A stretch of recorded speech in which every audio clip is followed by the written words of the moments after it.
Estudar a Bíblia na escola dominical. Bom, meus irmãos, a paz do Senhor Jesus, vamos nos colocar em pé para nós orarmos ao Senhor. Pai eterno, nós estamos reunidos na Tua presença e Te louvamos nesta manhã pelo privilégio, pela oportunidade de estar na Tua casa. Somos gratos, Senhor, pela vida dos nossos irmãos que não temeram o frio, essa mudança climática, mas vieram, Senhor, para adorar o Teu nome e juntos aprendermos mais da Tua Santa Palavra. Que Teu Espírito Santo venha usar a minha vida e usar também, Senhor, a vida daqueles que estão ouvindo, recebendo a Tua Palavra, para que todos possam compreendê-la perfeitamente segundo o Teu Espírito Santo. Em nome de Jesus, amém. Pois bem, gente, podemos assentar. Hoje nós vamos dar início a uma nova série de estudos, né? Nós terminamos semana passada o tema ética cristã, mas nós vamos continuar ainda abordando algumas questões sobre a ética, porque a partir desta aula nós vamos estudar as epístolas gerais, né? Ou seja, as cartas gerais que são formadas ali pelo livro de Hebreus, Tiago, Pedro, João e Judas. Nesse primeiro momento, nós vamos deixar Hebreus para um capítulo à parte, né? Então nós vamos concentrar nas demais cartas. Então nós vamos começar hoje falando sobre a epístola de Tiago. Nós vamos fazer alguns estudos sobre esta epístola, né, sobre os ensinamentos que o nosso irmão Tiago passa para a Igreja do Senhor, mas hoje, né, como é uma aula introdutória, nós vamos ler Tiago capítulo 1, versículo 1 apenas, tá? Eu vou ler em duas versões bíblicas diferentes, para que nós possamos entender melhor, né, o texto sagrado. Na revista corrigida, né, uma versão clássica da Bíblia, está escrito: Tiago, servo de Deus e do Senhor Jesus Cristo, as 12 tribos que andam dispersas, saúde. Na linguagem de hoje, que é a linguagem coloquial, né, a linguagem urbana, a linguagem do povo que nós usamos no dia a dia, em nossas reuniões de culto, diz o seguinte: eu, Tiago, servo de Deus e do Senhor Jesus Cristo, envio saudações a todo o povo de Deus espalhado pelo mundo inteiro. Alguns estudiosos, né, costumam fazer uma separação entre os termos epístolas e carta, né? Então, existe uma corrente de estudiosos que entendem assim que as cartas, elas são escritos que geralmente exibem uma temporalidade, ou seja, falam de um tempo específico, mais detalhado, enquanto que as epístolas, geralmente, elas têm uma linguagem mais universal. E então, para nós, porém, existe, né, uma outra corrente de estudiosos que entendem que os termos são sinônimos, e nós vamos também seguir nesta tendência, tá? Que cartas e epístolas são a mesma coisa. Por que a mesma coisa? Porque embora os textos, né, é claro que eles exibem alguma temporalidade, porque eles vão falar de coisas que estavam acontecendo naquela época, naquele momento com a Igreja de Cristo, mas eles também têm uma linguagem universal que pode ser aplicada a todo o povo de Deus de todas as eras. Para quem, né, Tiago escreveu a sua carta, né? Eis aí a questão. Tiago provavelmente tenha escrito esta carta, eu digo provavelmente, porque tudo é baseado, né, na teoria, nas hipóteses, que ele tenha escrito esta carta inicialmente para os cristãos judeus, até considerando, né, nós vamos ver daqui a pouco sobre o período em que esta carta deva ter sido escrita, e a gente está considerando que ela foi escrita até o ano 50 depois de Cristo, e até este período ainda não haviam cristãos gentios. A igreja, né, era constituída em sua quase totalidade por cristãos judeus ou por gentios judaizados. Então, quando a gente vê na linguagem corrigida que nós vemos inicialmente, a expressão as 12 tribos que andam dispersas, nós podemos também ter duas interpretações sobre esse texto. Se a gente observar a linguagem clássica, nós vamos entender que Tiago ele escreveu essa carta apenas para os cristãos judeus. Porém, nas linguagens mais contemporâneas, como a linguagem de hoje, nos faz entender que, na verdade, esse termo 12 tribos é um termo figurado e não literal, ou seja, na verdade, quando Tiago está falando aqui das tribos, das 12 tribos, ele está se referindo não à nação dos judeus, né, na sua forma natural, mas a uma nação, o novo Israel de Deus, né, a nova geração eleita por Deus, ou seja, o povo de Deus espalhado por todos os cantos. Nós vamos ver também outros detalhes importantes, são algumas particularidades desta epístola antes de nós nos aprofundarmos, né, nos ensinamentos de Tiago. Que Tiago ele foi um ilustre desconhecido. Por que um ilustre desconhecido? Porque pelos 150 primeiros anos da igreja, a epístola de Tiago esteve como que perdida, né? Ninguém lia, ele não teve aquela publicidade, né? Aquela divulgação que se esperava, né?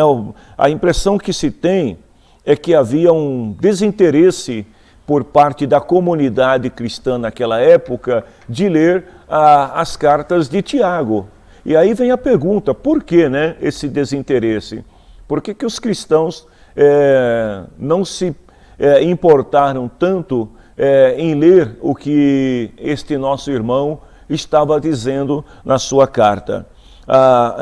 O que a gente pode concluir é que naquela época, na igreja primitiva, todos os escritos, se não fossem escritos pelos apóstolos, não tinha legalidade, ou seja, não fazia parte daquele compêndio canônico, ou seja, dos livros inspirados. E Tiago não era apóstolo.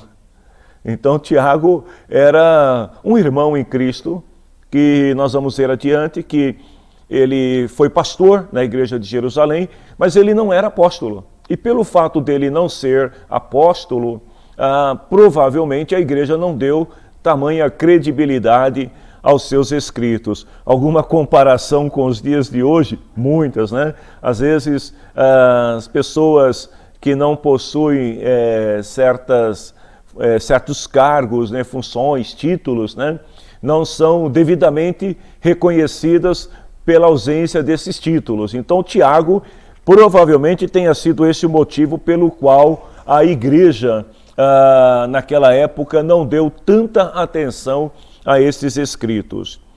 Uma outra pergunta, né? Quem é esse Tiago que a gente fala tanto?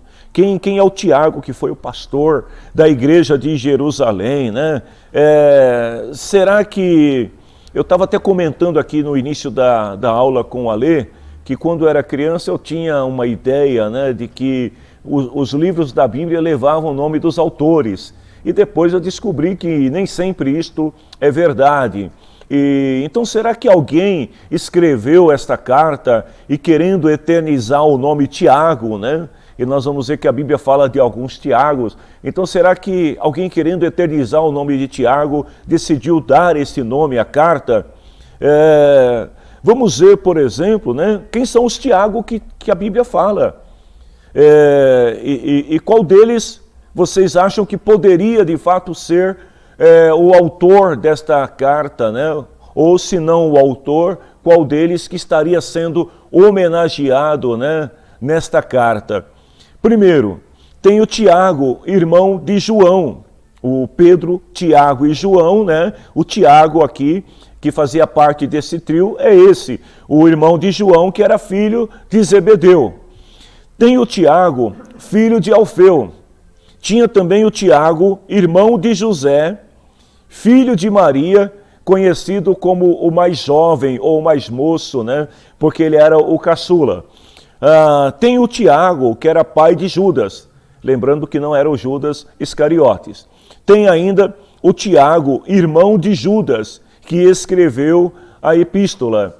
E tem o Tiago, irmão de José, de Simão e Judas, que era meio irmão de Jesus. Vocês estão confusos? Calma que nós vamos já descomplicar e nós vamos entender melhor isso. Vamos falar do primeiro Tiago, que era filho de Zebedeu, irmão de João, né? Provavelmente não foi esse Tiago que escreveu a carta. E por que não foi ele? Porque ele era um dos apóstolos. E ele é tido como o primeiro mártir entre os apóstolos, né? Que foi morto em meados do ano 44, como está escrito lá em Atos, capítulo 12, versículo 2. Então, já vamos tirar aqui da nossa listinha o Tiago, irmão de João, não foi ele. Aí nós temos o Tiago, o filho de Alfeu. A única referência que nós temos desse Tiago está em Mateus 10:3 e Atos 1:13. Mas só temos ali a descrição do seu nome, né? Fazia parte também do colegiado dos apóstolos, mas não temos mais nenhuma informação sobre a sua vida, sobre a sua obra, trabalho, o que ele fez. Tem o Tiago, irmão de José, filho de Maria. Vejam bem, alguns até podem confundir, porque a mãe desse Tiago também chamava Maria. Mas ele era irmão de um outro rapaz chamado José. E olha que a Maria, mãe de Jesus, também tinha um filho chamado José, mas não são as mesmas Marias. Então entendam isso. A referência bíblica que nós temos dele está em Marcos 15:40. Provavelmente, né, fala que ele tinha uma irmã que chamava Salomé também. Não tem detalhes sobre a vida desse Tiago, mas sabe-se que provavelmente, também não é uma certeza, que a mãe dele, né, era a Cleófas, a esposa de Herodes. Não é certeza também, então não dá para saber se era ou não era a mesma pessoa. Aí tem o Tiago, pai de Judas. O Tiago, pai de Judas, também não temos nada escrito a respeito dele, a não ser a referência que Judas faz lá na sua carta, quando ele começa escrevendo e põe lá, né, Judas, filho de Tiago. Não sabemos mais nada dele. Aí tem o Tiago, meio irmão de Jesus. Ora, se o Tiago é meio irmão, aliás, meio irmão de Judas, né? Agora até eu acabei me confundindo. Tiago, irmão de Judas. Se o Tiago, irmão de Judas, e Judas era irmão de Jesus, não o Iscariotes, então significa que esse Tiago também era meio irmão de Jesus. Então fazia parte da família de Jesus. Então provavelmente quem escreveu esta carta foi o Tiago, meio irmão de Jesus. Meio irmão de Jesus, lembrando-se que Jesus ele não foi gerado, né, por José e Maria, mas pelo o Espírito Santo. Então, Jesus não era filho biológico de José, por isso meio irmão. Porque é provável, né, é quase certeza que tenha sido esse Tiago. Vamos ver aqui algumas citações dele. Primeiro, Tiago, assim como seus irmãos, eles não creram em Jesus quando Jesus começou o seu ministério terreno. A família de Jesus, exceto a sua mãe, né, não deram muito crédito à mensagem de Jesus. Mais uma referência também aos dias atuais. Até por isso que Jesus falou assim que o profeta ele não tem honra na sua própria casa, no meio do seu povo, da sua família. Então os irmãos de Jesus eles não davam muito crédito ao que ele estava pregando. Uma base bíblica para isso está lá em João capítulo 7, versículo 5, que fala assim que até os irmãos de Jesus não criam nele. Então se você tem algum probleminha em casa, de alguém que não crê na mensagem que você prega, fica tranquilo porque Jesus passou por isso também. Ele pregava o reino, mas os seus irmãos não acreditavam. E Tiago ele se tornou crente provavelmente depois que Jesus ressuscitou. Lá em 1 Coríntios, capítulo 15, versículo 7, né? A gente tem a referência que Paulo fala assim: em seguida apareceu a Tiago e mais tarde a todos os apóstolos. Esse Tiago que Paulo está falando aqui, o irmão de Jesus. Em Atos 1,14, também a gente tem a referência, dizendo aqui que os irmãos de Jesus e os apóstolos costumavam se reunir para orar. Diz assim: eles sempre se reuniam todos juntos para orar com as mulheres, a mãe de Jesus e os irmãos dele. Então eles só passam a crer no ministério de Jesus, na obra de Jesus, na pessoa de Jesus, depois da ressurreição. Tiago, o meio-irmão de Jesus, ele vai assumir a liderança da igreja de Jerusalém depois que Pedro foi preso e libertado da prisão. Está lá em Atos 12, 17, que mostra, né, que Tiago aqui, ele assumiu uma liderança na igreja de Jerusalém. E a partir do momento que Tiago assume esta liderança na igreja, ele passa a falar com mais autoridade, né, para a igreja, tanto que lá em Atos, capítulo 15, versículo 13 e 19, a igreja estava discutindo aquela questão da conversão de Paulo. E Tiago, ele se levanta na assembleia, ou seja, ele tinha voz ativa na assembleia dos presbíteros e dos apóstolos, e ele fala, né, e ele sai ali em defesa de Paulo e em defesa dos gentios que estavam aceitando a Cristo. Tanto que ele fala assim: olha, a minha opinião, eu acho que não devemos atrapalhar os gentios que estão se convertendo a Deus. Então o Tiago que nós vemos aqui, ele não é um Tiago radical, como alguns costumam dizer, mas é um Tiago moderado, que crê que o evangelho deve ser anunciado não somente ao povo judeu, mas também aos gentios. E ele faz essa defesa em favor dos gentios. Ele é reconhecido como líder da igreja, lá em Gálatas, capítulo 1, versículo 19, né? E depois no capítulo 2, versículo 9 e 12, a gente tem aqui uma declaração de Paulo, dizendo assim: olha, eu não falei com nenhum outro apóstolo a não ser com Tiago, irmão do Senhor.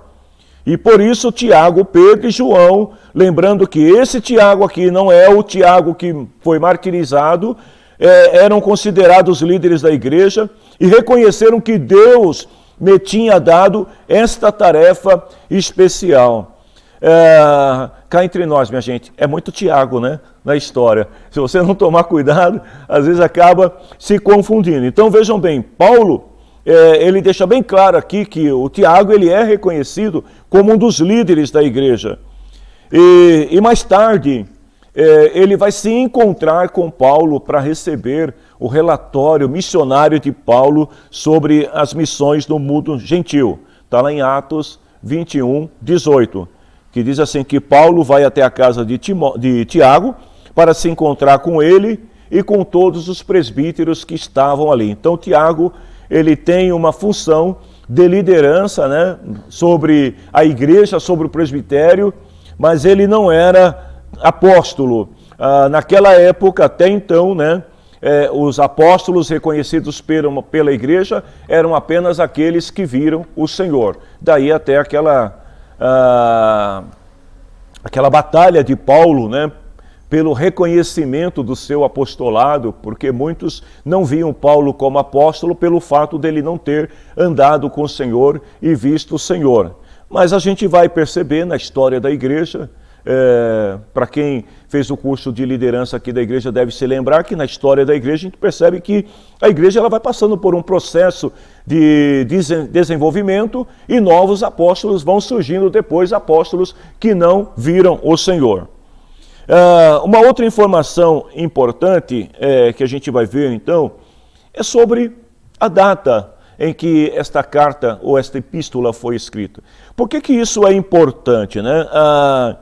Porque com base, né, no período em que foi escrito, vejam que a igreja estava num período de desenvolvimento, de crescimento, e de repente vai vir uma perseguição sobre a igreja, isso vai mudar totalmente a forma, né, de ser igreja, como a igreja estava agindo, porque a partir da perseguição os cristãos se dispersam, então na medida que eles são espalhados, alguns cristãos eles tiveram uma experiência maior com os apóstolos e então eles tinham mais conhecimento para passar às pessoas a respeito de Cristo, mas naquele grupo também haviam pessoas que não tiveram tantas oportunidades ou adquiriram tanto conhecimento quanto outros, e mesmo assim eles saíram evangelizando. Então eles iam ensinando baseado naquilo que eles sabiam e nas suas convicções, nas suas crenças, cultura pessoal. É muito importante a gente entender isso também. E por isso que a igreja ela vai se espalhando e aí você começa a ter pontos de vistas divergentes, você começa a ter algumas questões, né, relacionadas à cultura, a costumes que vão acontecendo na igreja. Então o período em que a carta foi escrita é importante até para a gente se contextualizar e saber, né, o que estava acontecendo naquela época e com base nisso a gente poder entender melhor o que Tiago estava querendo dizer. Pois não, irmã? Nessa fase aí também é onde que se divide a igreja em muitas igrejas, assim, a assembleia, a congregação, nessa época?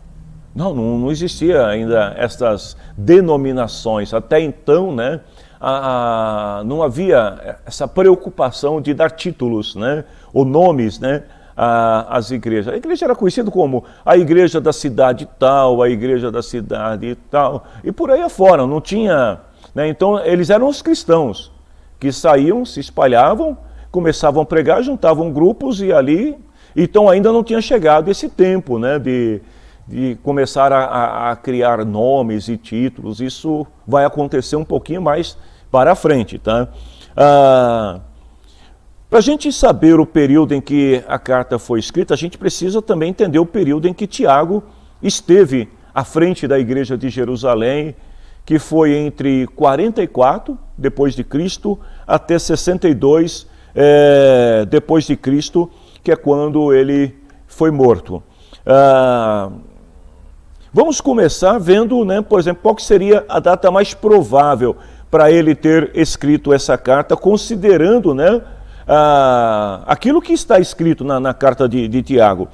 Por exemplo, os judeus, eles foram expulsos de Jerusalém a partir de uma perseguição, né, que começou com um jovem chamado Saulo. Alguém sabe quem era Saulo de Tarso? Paulo, né?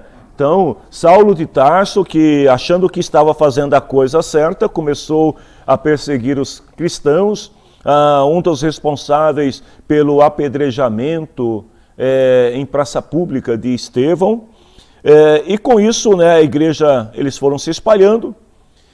Em cada lugar que os cristãos chegavam, eles iam aderindo à cultura local, então eles iam se adaptando. Por isso que quando a gente fala de evangelho, a gente precisa ter muito cuidado para não querer transformar a nossa cultura, né, ou seja, aquilo que nós aprendemos dos pais, dos avós, transformar isso em doutrina bíblica e achar que isso é a verdade inconteste das Escrituras, né?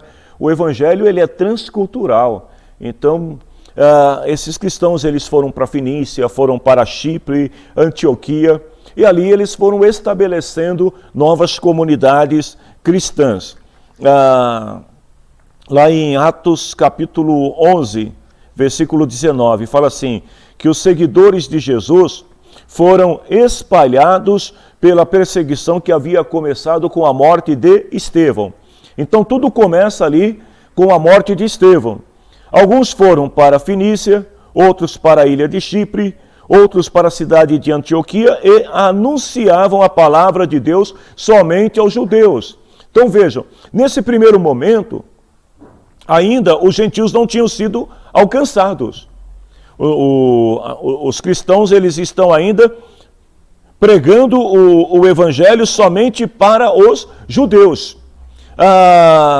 Mas na medida que nós vamos ver até aquela revelação que Pedro teve, né? Que Pedro ele tinha um preconceito muito grande em relação à conversão dos gentios, o Senhor vai quebrar esse preconceito dele. Então, esse não era um preconceito somente de Pedro, era de todos os cristãos judeus. Eles, até então, eles estão pregando um Cristo para os judeus.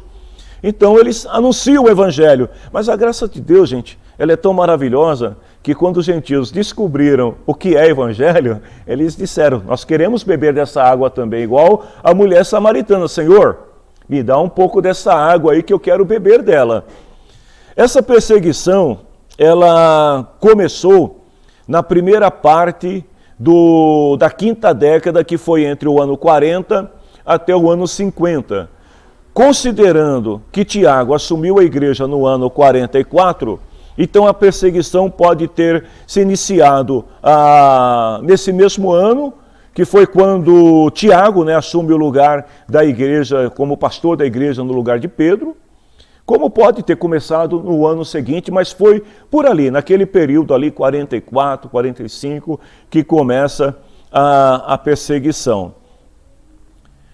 Na introdução da carta, no versículo 1 que nós lemos hoje, então, na linguagem corrigida, Pedro fala assim, as 12 tribos espalhadas entre as nações, ou seja, os cristãos judeus que estavam espalhados pelas nações.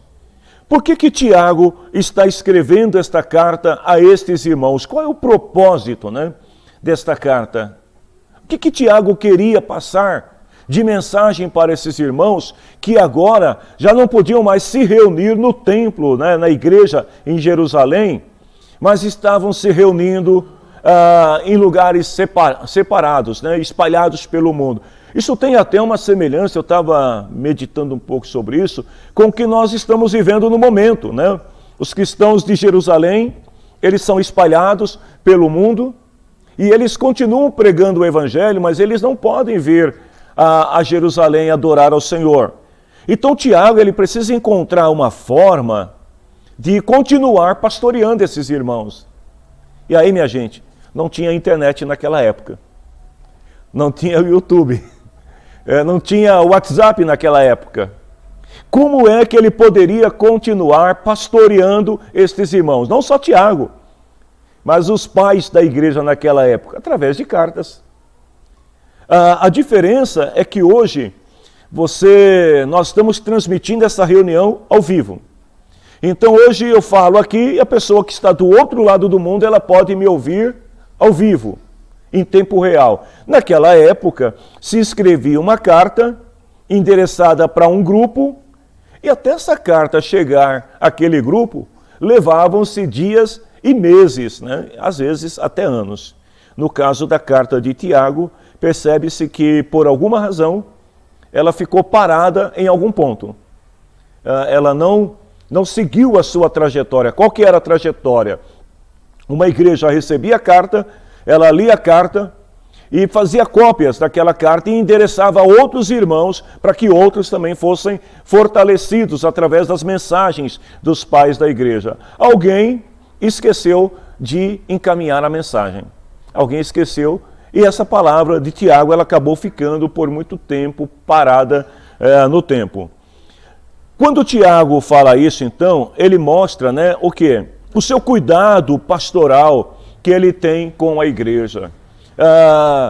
E por que eu faço um paralelo histórico com o que nós estamos vivendo hoje? As igrejas, em muitos lugares, estão proibidas de se reunir, não é verdade? Em muitos lugares, as igrejas não podem estar presentes nas reuniões de culto. E o que nós fazemos? A gente para de anunciar o evangelho? A gente fica esperando passar a pandemia e depois que passar a pandemia a gente volta a evangelizar? Certamente que não. Então o que nós temos que fazer? Usar os meios disponíveis para continuar anunciando o evangelho da graça de Deus. E é isto que os cristãos faziam naquela época. Então, os pastores, líderes, né, os cristãos de forma gerais, forma geral, devem continuar evangelizando, né, usando os meios disponíveis. É claro que a carta hoje não é um meio tão efetivo quanto a internet. Então, qual seria o meio que você vai usar? Ah, não, eu vou continuar fazendo como faziam os apóstolos. Eu vou escrever carta, né? E lá, aí você escreve uma carta, aí você vai no correio, o correio está em greve. E aí a mensagem não chega. Não, irmão, usa o WhatsApp, usa Facebook, Instagram, sei lá, usa as redes sociais. Mas continua falando para que a mensagem possa chegar mais adiante. Pois bem, com base nisso, né, nós entendemos que esta carta deva ter sido escrita, então, nesse início de perseguição da igreja, quando os cristãos se espalharam, e Tiago, na sua intenção pastoral de zelar, de cuidar pelos irmãos, ele escreve e manda essa carta para os irmãos. Mas, se não foi no início, né, a última data que nós poderíamos considerar seria o ano 62, que foi quando ele foi morto, né, por causa do evangelho. Ele foi lançado lá do cume do templo, lá embaixo, e morreu entre as pedras. Mas voltando ainda a falar sobre o tempo, algumas coisas importantes quando a gente lê a Bíblia. Isso vale não só para a epístola de Tiago, mas vale para todos os livros que você lê na Bíblia. Vejam bem, características, né, ou referências temporais, ou alguma circunstância específica, ou seja, algum fato histórico que tenha acontecido naquela época que é citado no texto. Isso é muito importante para nos ajudar a entender o que o autor estava querendo dizer. Eu lembro-me que a gente estudou durante um período aqui o livro de Apocalipse, né? E a gente falou muito sobre isso, essa questão da referência temporal, né, das circunstâncias, o que estava acontecendo, para a gente poder entender a linguagem e o contexto. Por outro lado, né, nós vamos ver também aqui que quando Tiago está escrevendo a sua carta, ele não faz nenhuma menção àquela divisão que houve entre os cristãos judeus e os gentios, porque quando os gentios começaram a conhecer o Evangelho da Graça, eles se apaixonaram pelo Evangelho. Eles queriam conhecer a Cristo. Mas só que aí alguns irmãos judeus começaram a dizer para os gentios o seguinte: olha, você pode, mas você precisa também adotar, por exemplo, a circuncisão. E aí o negócio começou a complicar, porque na cabeça do gentio não entrava esse negócio de circuncisão, isso é loucura. Mas para o judeu era uma prática comum. Sabe, gente, muitas vezes a gente vai pregar o Evangelho e a gente também acaba perdendo a oportunidade por causa do choque cultural. A gente quer falar do amor de Jesus, mas a gente acaba muitas vezes transformando, né, a graça de Deus numa cultura, num costume, e a gente quer introduzir aquilo goela abaixo da pessoa. Não, você tem que aceitar isso para ser crente. E a gente perde a oportunidade de trazer alguém para Cristo.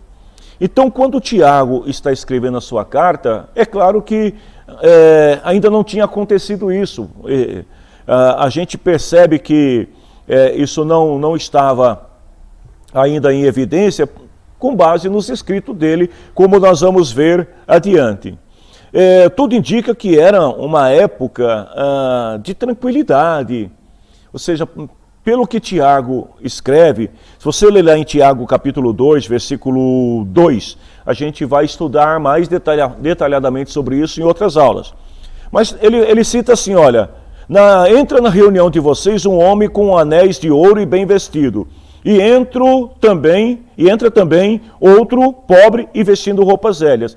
Ele faz uma descrição daquilo que era comum.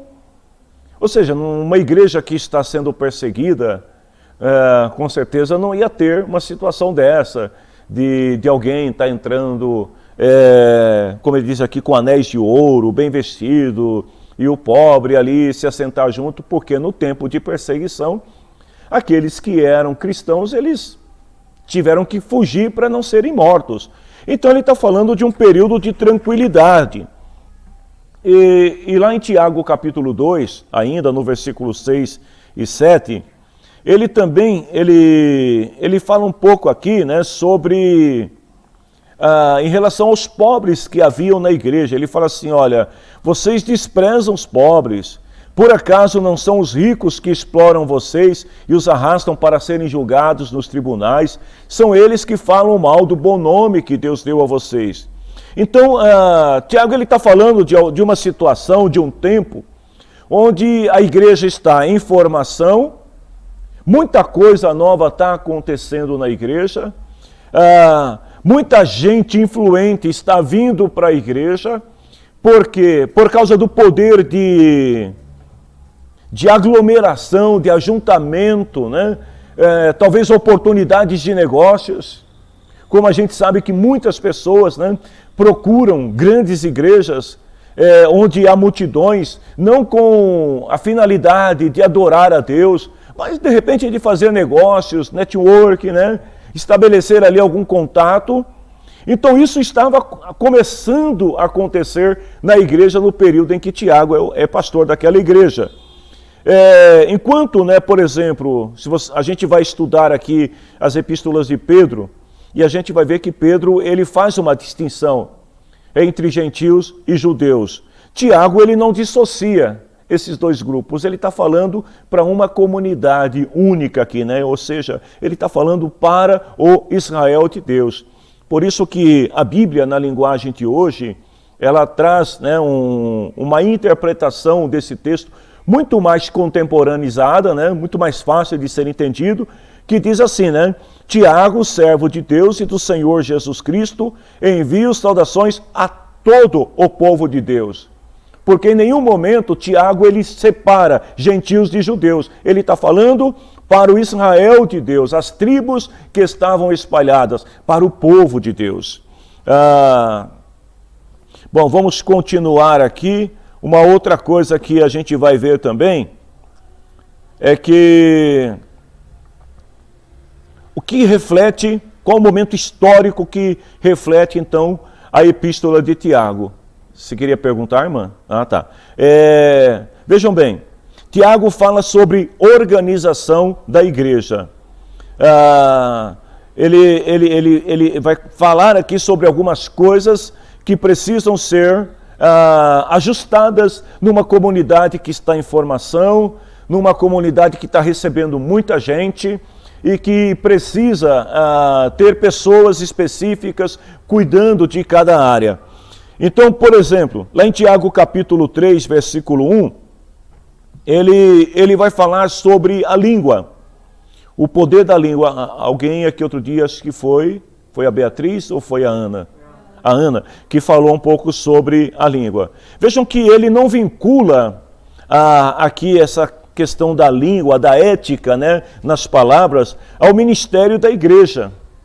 E também ele não faz como Pedro lá que fala, vocês presbíteros devem ser assim e acolá a esposa do presbítero. Não, ele fala de forma geral.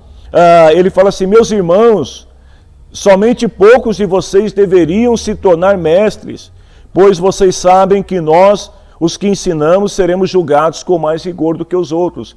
Então ele não especifica um grupo dentro da igreja, ele está falando para coletividade. Tudo isso leva a crer que era uma igreja em formação.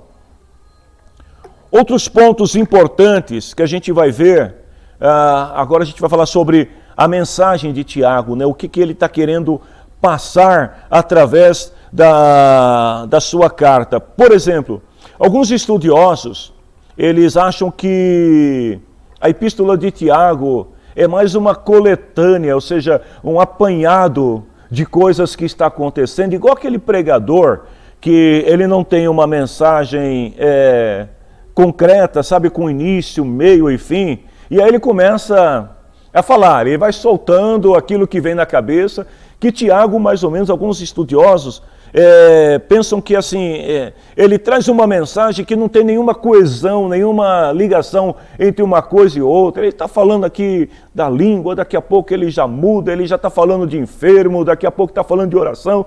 É como se fosse uma coisa misturada, né? porque Paulo era diferente. Quando Paulo escreve a carta, Paulo ele tinha um estilo literário, né, totalmente diferenciado, mostrando, né, deixando bem claro que Paulo era uma pessoa letrada. Então ele escreve as suas mensagens desenvolvendo temas. Paulo começa a falar sobre a salvação e aí ele discorre profundamente sobre aquele tema. Tiago não tem, ou pelo menos não aparenta ter esse mesmo conhecimento que Paulo tinha em relação às Escrituras. Alguns estudiosos dizem que o livro de Tiago é uma colcha de retalhos. É um pouquinho de cada coisa. Então, aqui na igreja, por exemplo, nós estamos muito acostumados com mensagens, né, que tem início, meio e fim. A gente segue sempre uma sequência. E às vezes eu percebo que muitos de nós temos dificuldade quando vem um pregador que começa a falar uma coisa, daqui a pouco ele para, né, o assunto no meio e ele começa a falar de outra coisa que não tem absolutamente nada a ver, como se ele estivesse jogando, né, conversas para a igreja assim, para ver se a igreja reage, até porque alguns pregadores eles têm como termômetro de aceitação da sua pregação o movimento da igreja. Se a igreja ficar parado, como é costume da nossa igreja, ficar atentamente ouvindo, observando, né, apontando aquilo que nós estamos ouvindo, alguns pregadores têm diferença. E Tiago era mais ou menos assim.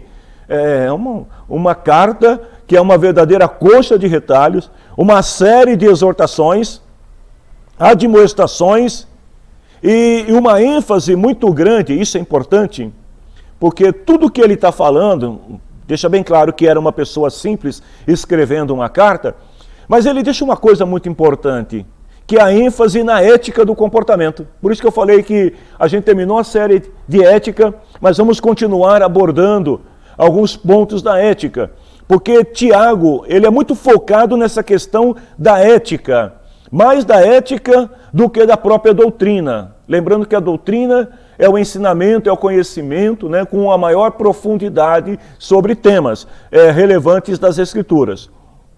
O que a gente vai ver então? Né, que o objetivo de Tiago são dois na sua carta, com base naquilo que ele escreveu. Primeiro, exortar os crentes a demonstrar fé. Tiago é o pregador da exortação, né?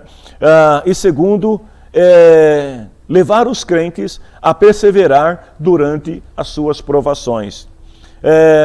E também adverti-los do pecado que resulta na desaprovação divina. Como que a gente pode, vamos tentar aqui esboçar, né, a epístola de Tiago e aquilo que nós vamos estar estudando. No capítulo 1, versículo 2 até o 5, ele vai falar sobre 3 temas. Olha só, hein? Em 4 versículos ele aborda 3 temas. Pra você ter uma ideia como que, né, ele não se aprofunda no tema que ele está falando. Ele fala sobre fé, provação e sabedoria. Ele começa a falar de uma coisa, ele já pula para outra. Então ele fala sobre 3 temas em 4 versículos. Já mais adiante, nós vamos ver que no versículo 19 e 20, ele fala sobre domínio da língua, controle da raiva e submissão a Deus. No capítulo 1, versículo 12 até o 15, ele fala sobre prova e tentação. No capítulo 3, versículo 1 até o 12, ele vai falar sobre a língua.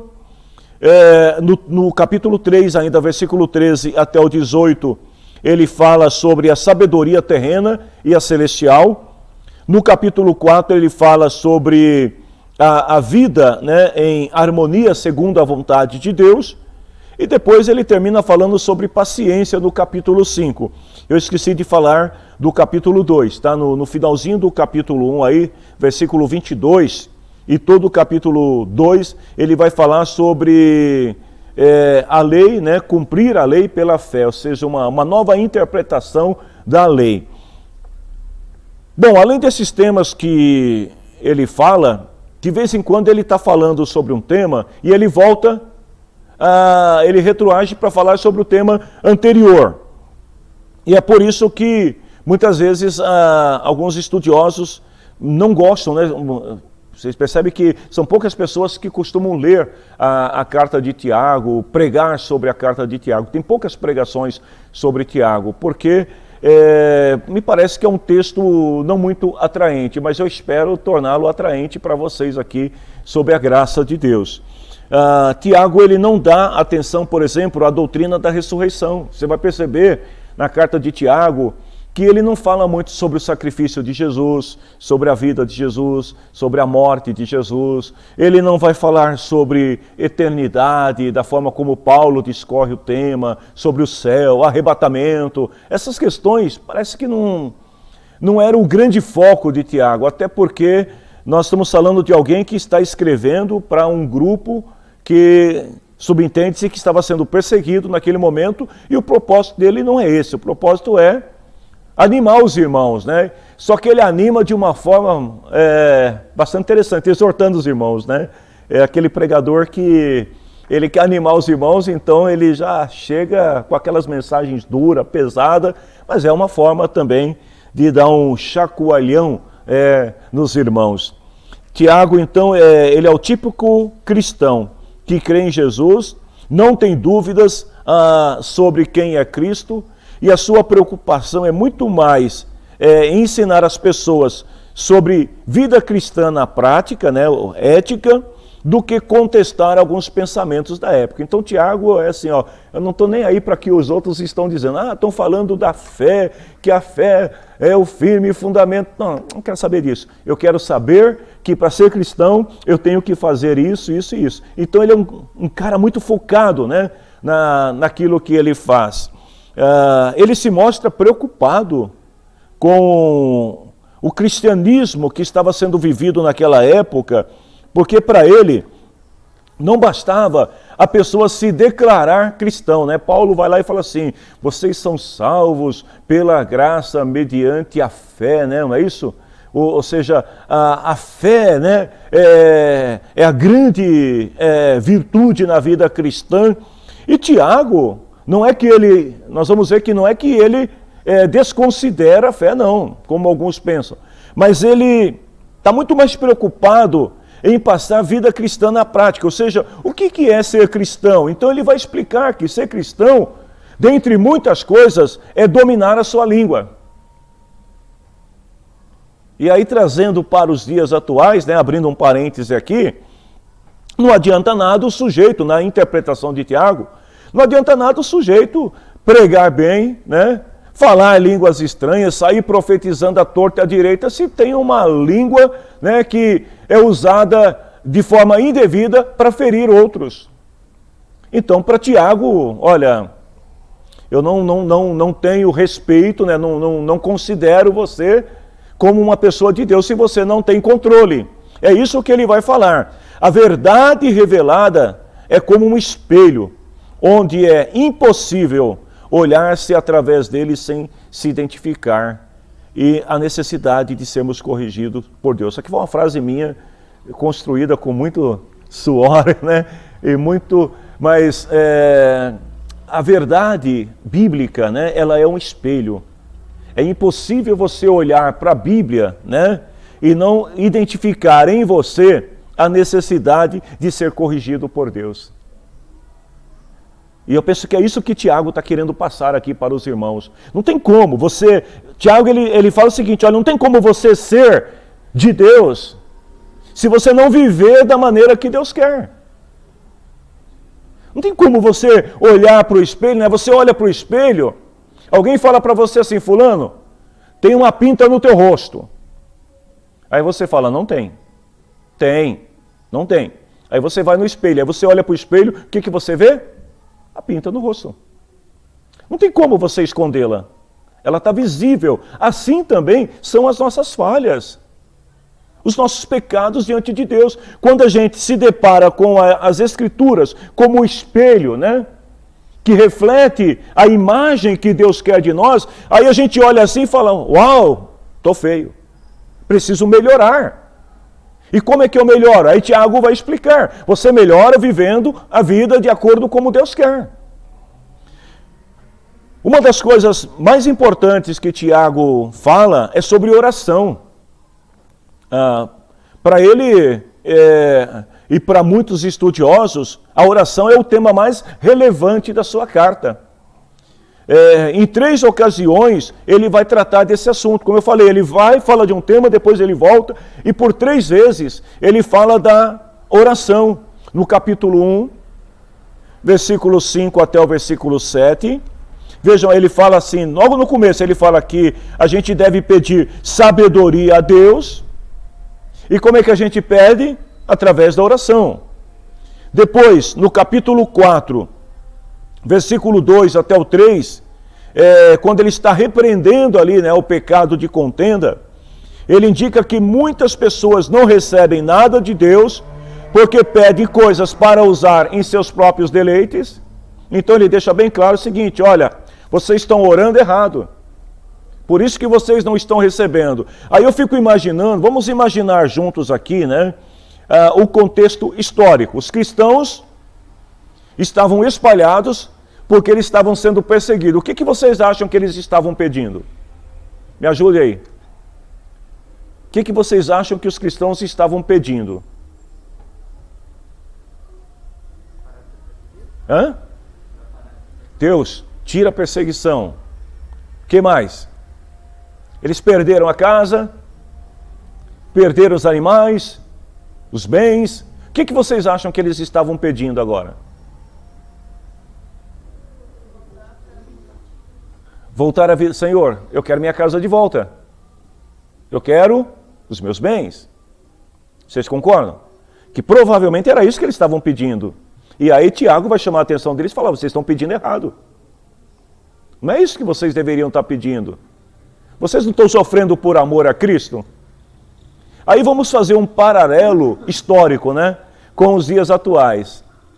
O que vocês acham? Está diferente hoje ou não? O que a gente pede em oração? Hã? Senhor, acaba com a pandemia. Boa. O que mais que a gente pede em oração? Vamos lá, minha gente, me ajudem aí. Olha, se vocês não falarem, eu vou parar de orar nas reuniões de oração, vou chegar pertinho de vocês para ficar ouvindo o que vocês estão pedindo. Vamos lá. Aí eu vou descobrir. O que vocês pedem na oração? Alguém aqui pede aumento de salário? Alguém aqui pede um emprego melhor? Pede. Alguém pede para passar na faculdade? A gente está pedindo. O que Tiago está querendo dizer? Olha como que a mensagem de Tiago é dura. Porque ele vai no cerne da questão. Ele fala, vocês estão pedindo, mas vocês estão pedindo errado. E aí ele fala, vocês precisam pedir sabedoria a Deus. Porque às vezes a gente está pedindo uma coisa e Deus quer nos dar outra. E aqueles cristãos, talvez eles estavam pedindo para Deus, Senhor, eu quero a minha casa de volta. E o Senhor provavelmente já tinha espalhado eles com o propósito do quê? De levar o Evangelho. Não, vocês não têm que se preocupar com a casa. Se preocupem em anunciar o Evangelho, porque a casa vai vir. Então Tiago ele é muito contundente nessa questão das orações. Eu não estou dizendo para você parar de orar pelo que você está pedindo, eu só estou dizendo que Tiago estava fazendo, ensinando a igreja, né, e o paralelo histórico com aquilo que a gente está pedindo hoje. Por último, ele fala assim, ó, se alguém estiver doente ou cometido pecado, ele aconselha que faça o quê? Oração, para que a pessoa seja curada e seus pecados perdoados. Então, para Tiago, a oração é algo muito relevante. Segundo a oração, segundo Tiago, né, ela tem que ser baseada numa relação de confiança e de fé em Deus. Deus só responde a oração do crente que pede com fé. E aí ele vai citar, por exemplo, Elias, lá em Tiago capítulo 5, 16 até o 17. Ele fala assim, ó, vocês devem confessar os pecados uns aos outros, orar uns pelos outros para que sejam curados. A oração de uma pessoa obediente a Deus tem muito poder. E aí ele fala do profeta Elias, que ele orou com fervor para que não chovesse, e durante 3 anos e meio não choveu sobre a terra. Qual a diferença entre nós e Elias? Qual que vocês acham que é a diferença entre nós e Elias? Você consegue mensurar? Tiago, ele está chamando a atenção aqui dos irmãos. Por isso que eu falei, a mensagem de Tiago não era uma mensagem muito boa para se ouvir. Imagine nos dias de hoje, Tiago pregando hoje. Porque é isso que ele diz, olha, Elias pediu e recebeu. Por que ele recebeu e você não recebe? Não, ele orava, tudo bem, mas a gente também está orando. O que está faltando? A fé. Ele tinha fé que aquilo ali já estava acontecendo. E muitas É. vezes a gente ora e a gente fica pensando, mas será que Deus vai entrar nele? Elias tinha o quê? Uma fé obediente a Deus. E aí o negócio é muito profundo, só que Tiago, ele caminha aqui na superfície, né? Diferente de Paulo, que mergulhava e ensinava, né? O que queria dizer, Tiago, ele deixa aqui, ó. Descubra por si só, né? Então ele joga, né, a mensagem e fala, olha, Elias orou com fervor e conseguiu, ele era ser humano como nós. Mas ele dá a resposta no verso anterior, ele fala, a oração de uma pessoa obediente a Deus tem muito poder. Eu acho que, a gente devia ser ainda mais Elias, porque, na época de Elias não aconteceu o derramamento do Espírito Santo. E depois de Pentecostes teve o derramamento do Espírito Santo. Muito bem. Pior pra gente, se não está acontecendo aquilo, mais que aquilo. Você imagine você pregando uma mensagem dessa, Ale, hoje, para a igreja contemporânea e falar uma coisa dessa. Talvez muita gente não vai ouvi-la até o final. Mas isso é muito importante que você colocou. Elias, quando ele orou a Deus e não choveu, o Espírito Santo não tinha sido derramado ainda sobre todos. Agora a igreja, ela tem a presença de Deus habitando dentro dela. Ou seja, ela tem o Espírito Santo, é muito mais forte. Então nós deveríamos ser mais poderosos em obras do que Elias. E por que não somos? Gente, olha, a carta de Tiago vale a pena a gente ler com um olhar debaixo da graça, da misericórdia de Deus e pedindo sabedoria ao Senhor para entendermos o que Deus está ensinando através deste irmão. A oração também é louvor. Por que louvor? Ele fala assim, que a gente usa a língua para louvar a Deus. A mesma língua que você usa para xingar o cara no trânsito, você usa para louvar a Deus. Ele fala assim, usamos a língua tanto para agradecer a Deus, quanto para amaldiçoar as pessoas que são criadas à imagem de Deus. E aí, mais uma vez, ele deixa na superfície. Ora, se nós estamos amaldiçoando pessoas que são a imagem de Deus, nós estamos amaldiçoando a quem? E aí ele fala, nós agradecemos a Deus e ao mesmo tempo a gente acaba amaldiçoando. Qual é o resultado disso? Fica para a próxima aula. A oração nos aproxima de Deus. Tiago 4,8, ele fala assim, cheguem perto de Deus. E olha só que palavra suave que ele tinha com o povo. Ele fala assim, cheguem perto de Deus e Ele chegará perto de vocês. Lavem as mãos, pecadores. Limpe o coração, hipócritas. Mensagem dura, né, irmãos? Hoje, se o pregador ele for um pouquinho mais contundente na sua pregação, ele corre o risco de ficar pregando para ninguém. Agora, olha como que ele usa. Quando ele usa essa expressão hipócrita, dizendo o seguinte, vocês estão se fingindo. Vocês não estão sendo autênticos, então lavem as mãos, se purifiquem. E ele deixa bem claro em Tiago 4,10, que a nossa oração diante de Deus deve ser sob humilhação. Humilhai-vos, ou humilhem-se diante do Senhor, e Ele os colocará numa posição de honra. Então não é entrar na presença de Deus achando que você é o cara. A gente ouve muito disso por aí. Você vai entrar na presença de Deus, você tem que entrar, você é filho. Então, filho como que entra? O filho já mete o pé na porta, o filho senta em cima da mesa, o filho não está nem aí, não. Ele fala assim, olha, humilhem-se, ou seja, entre na presença de Deus, sabendo que você está entrando na presença de alguém que é supremo, que é soberano, que está acima de tudo. Esse Deus que você está entrando na presença dele, ele tem poder de, acabar com você. Eu lembrei de um filme agora aqui. Ainda bem que ninguém aqui assiste Marvel, né? Mas é assim, num estalar de dedo, acabou, pronto. Pastor, É. até mesmo o filho pra gente, ele sabe se humilhar quando ele quer alguma coisa, né? Quando o filho quer alguma coisa da gente, não, É. então a gente... Mas sabe que nem todos os filhos, né? Tem aqueles filhos arrogantes que entra na presença do pai e da mãe, eu quero, chutando o pai e a mãe, né? Porque ele acha que ele é filho, ele tem direito. Não, então. Aí depois quando a mãe dá um pedala Robinho nele, né? Para os mais antigos, aí ele falou assim, minha mãe é ruim. Aí quando Deus, né? Remove, né? A mão, né? E tira a bênção e fala assim, então caminha sozinho. Aí o que acontece? A pessoa se desespera, Deus não gosta de mim, Deus ama.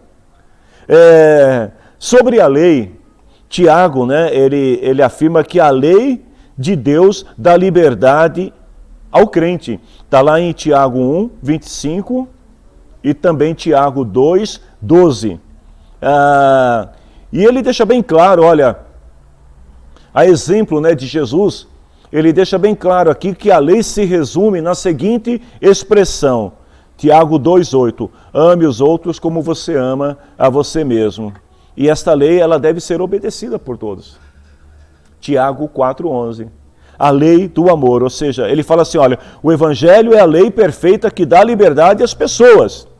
Se alguém examina bem essa lei e não a esquece, mas a põe em prática, Deus vai abençoar essa pessoa naquilo que ela faz.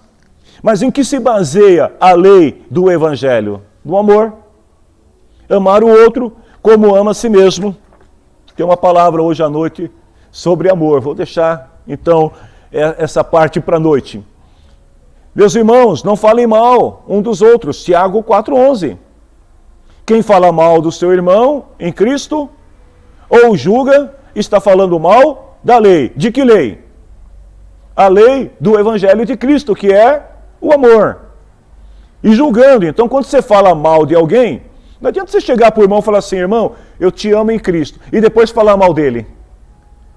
Porque você não está obedecendo a lei. Ou julgar o irmão. Ele fala, pois se você julga a lei, então já não é uma pessoa que obedece, mas é alguém que a julga. A respeito da lei, Tiago não apresenta, né, uma doutrina tão bem desenvolvida sobre lei e salvação como Paulo faz lá em Romanos. Nós estudamos aqui durante um período a carta de Paulo aos Romanos, né? Então Tiago, ele não discorre o tema como fez Paulo, mas a gente percebe alguns paralelos, né, de interpretação entre os dois. Tiago 4,6, por exemplo, ele fala assim, a bondade que Deus mostra é ainda mais forte, pois as Escrituras dizem, Deus é contra os orgulhosos, mas é bondoso com os humildes. Então, falando sobre a lei e obras aqui, a gente percebe um certo paralelo, né, entre aquilo que Paulo ensina em Romanos e aquilo que Tiago está escrevendo, também com aquilo que foi dito lá no início das Escrituras, em Gênesis 15, 6. Quando diz assim que Abraão creu em Deus, ele obedeceu a Deus, e por isso o Senhor o aceitou. Ou noutra versão diz, isso foi imputado por justiça. Em Romanos 4:3, Paulo fala a mesma coisa, ele fala assim, Abraão creu em Deus, e por isso Deus o aceitou. E agora Tiago 2:23, ele também fala, Abraão foi chamado amigo de Deus, ou seja, Abraão creu em Deus e por isso o aceitou. O que mostra que, na verdade, Tiago ele não escreve a sua carta para criticar Paulo, como muitas vezes a gente diz. Ele simplesmente faz uma interpretação, né, em relação à fé e às obras, deixando muito claro, né, que é impossível ter fé sem ter obras. Então não é que ele está entrando em choque aqui com o ensinamento paulino, porque não é isso também que Paulo está querendo dizer. Mas ele mostra que a fé na vida do cristão, ela resulta em obras. Se não tem obras, não tem fé. Tiago, ele é bem claro em relação a isso. Um outro detalhe que a gente entende que Tiago, ele não estava contestando Paulo aqui, porque a sua epístola foi escrita bem antes de Paulo começar a escrever. Então, considerando que ele escreveu a carta lá no comecinho de 44, 45, por aí depois de Cristo, Paulo ainda estava iniciando a sua caminhada na fé. Paulo ainda não era escritor, né, como se tornou mais tarde. Agora, cada um deles está escrevendo sobre o tema de fé, sob a sua perspectiva. E é importante a gente observar isso. Ao invés, muitas vezes, a teologia, ela leva os cristãos a ficar contestando. Não, mas Paulo ensinou que o mais importante é ter fé. Aí o outro fala, não, Tiago estava dizendo que o mais importante é ter obra. Na verdade, cada um está escrevendo sobre a sua perspectiva. A fé é importante, as obras também são importantes, as obras são resultado da fé. Então, uma coisa complementa a outra. Para a gente finalizar, né, que a aula até se estendeu um pouquinho mais do que o normal, nós vamos ver também que Paulo, né, por exemplo, ele fala da fé, né, de uma forma assim mais objetiva, né? Paulo fala assim que a fé é um instrumento pelo meio do qual o crente é justificado diante de Deus. Enquanto Tiago está falando que a fé é a forma como o crente ele revela, né, as suas obras, ou seja, ele se mostra ao mundo, né, como cristão. Paulo está dizendo que a fé é o meio pelo qual nós somos justificados diante de Deus. São perspectivas diferentes, né, vistas, né, de forma diferente sobre o mesmo assunto. A fé é o meio pelo qual o crente se apropria dos méritos de Deus. Está lá em Romanos 3, 25, 28 e 30.